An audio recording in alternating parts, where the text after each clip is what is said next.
হে Brian, আসসালামু আলাইকুম। সবাই কেমন আছেন? সবাই আশা করি অনেক ভালো আছেন। আজকে বিকালে হঠাৎ একটু জাম খাওয়ার ইচ্ছে হলো, তো আমি এলাকার ছোট ভাইদেরকে বললাম যে কোথায় জাম হয়েছে আমাকে একটু বলো। তো তারা বললো আমাদের সন্ধানে একটা ভালো জামের গাছ আছে, তো চলো আমরা ওখান থেকে জাম পেড়ে নিয়ে আসি। তো আমরা সোজা হাঁটা দিলাম সেই জামের গাছের উদ্দেশ্যে। অবশেষে চলে আসলাম সেই বাড়িতে, যে বাড়িতে সেই জামের গাছটি রয়েছে। তাদের বাড়িতে এসে দেখি যে তাদের বাড়িতে তালা, মূলত তারা কেউ বাসায় নেই, এই কারণে তাদের বাড়িতে তালা। তো আমরা ভিতরে যাওয়ার বিকল্প পথ খুঁজে সোজা তাদের বাড়ির পিছনে সেই জামের গাছের কাছে যেতে লাগলাম। আসলে এই বাড়িটা আমার একটা ফুফুর বাড়ি, এই কারণে আমরা বাড়ির পেছন দিয়ে ঢুকে জামের গাছের কাছে যাওয়ার সাহসটা পেয়েছি। ফাইনালি সেই জামের গাছের কাছে চলে আসলাম। এই যে দেখেন কত সুন্দর লাল টকটকে জাম ধরেছে। তো আমরা ভাবছিলাম যে কোন গাছে চড়বো এবং কোন গাছে চড়বো না।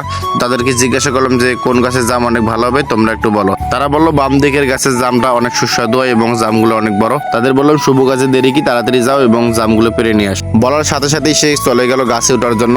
এদিকে আমি সাজুকে বললাম তুমিও যাও, গিয়ে ওকে একটু গাছে উঠে হেল্প করো এবং তুমিও চড়ো। দুজনে মিলে তাড়াতাড়ি ভালো কিছু জাম দেখে পেরে নিয়ে আসো। তারা জামের গাছে উঠেছে, কিন্তু তারা পলিথিন নিতে ভুলে গেছে। আমি একটা পলিথিন নিয়ে সোজা চলে গেলাম তাদের কাছে, তাদেরকে পলিথিনটা দেওয়ার জন্য।